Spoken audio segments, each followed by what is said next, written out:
stay.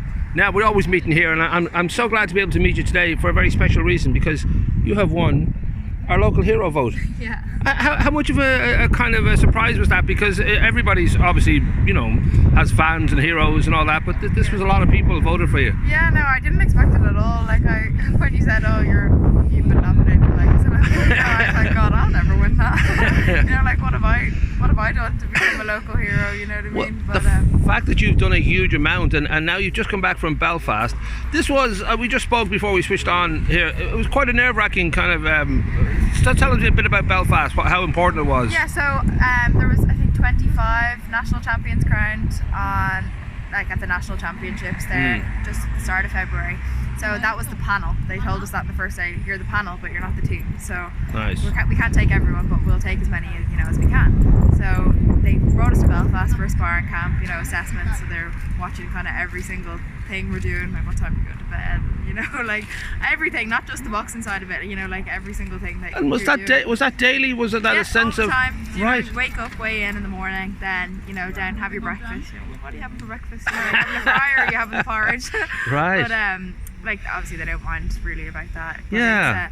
So then in training every day, they kind of watch what way are you training. They give you feedback in the corner, and then they say, see how well you implement that. Like if you're listening, if you're not listening, or if you're just like, oh, I'm doing my way, my only way, Right. So there's all sorts of tests really going on in the background, because not only are you physically tested, but they want to see mentally what way you approach and how you would be. Everyone wants to be on the team. Everyone wants to go to the Europeans. They've just won. I said, geez, I don't want to be the only person going. Like all my friends. Imagine they all got picked and I didn't. So it was nerve-wracking. So without getting into too much detail, the final day you get chosen. But I'm just wondering what it was like to be with all these other people and knowing that some of them just have to face that. So we went into the lobby, and then it was in a hotel up in Belfast, and they brought us into the restaurant area one by one. So it was very intimidating, and 3 coaches sitting there in front. You made it, you haven't made it, you're not part of it. Wow. So I came out, the 2 girls in front of me, oh no, we didn't get picked. I was like, holy moly. So they are being tough on it, Right. So we went in, my nerves were wrecked. So how long does it take you to adjust your set and say, okay, I'm going, I'm okay, because the nerves would have been there in your system for so long.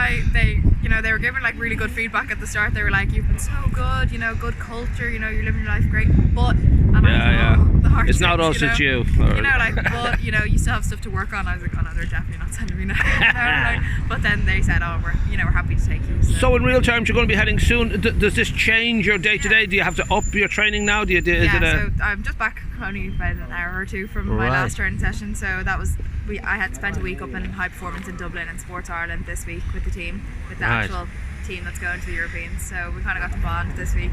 Well, it was very full on this week, sparring every day, training every day, trying to bring down the weight as well. It's tough. Yeah. The heat was on. Tell me about it.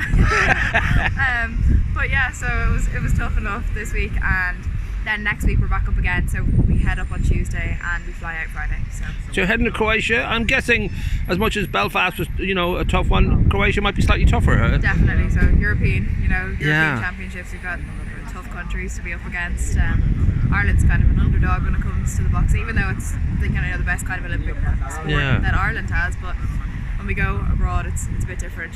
Countries can be a bit stronger than us, so we're hoping. Now we should say 2 things. This is your full-time, basically this is what you do for a living and for your life and all that. So there's no funding, there's no kind of sense of anybody's handing you money every week to say well done. So what's important here is that we're going to reach out, and hopefully there might be some local sponsors who can help you make that trip, and that would be great. I want to sort of wrap up by just asking, do you sort of have a plan, like a 5-year plan, a 10-year plan? Is it just keep going forward, keep winning? Just that would be great, keep winning. Well, I'm hoping to go to the Europeans. I'd love to medal. So the goal is gold, obviously, but I'd be super happy with the medal if I got a medal. So it is tough to get to medal stages, even. I might have 4 or 5 fights before I even fight for a medal. So it is tough if we look at the draw, but so that'll be that. And then the World Championships are in May, so that's an elite tournament. So because I won the elites back in October, this is an under 22 championship, but the elite worlds is a completely different level. So I'll be up for assessment, again. Wow. Against another girl from the Irish team. I'll be up against her again, so see who'll go, and the Olympics, Well, just to say that the closest thing we have to gold in this town, you won that. So hopefully there'll be more gold to come. I love that. It's my favourite colour.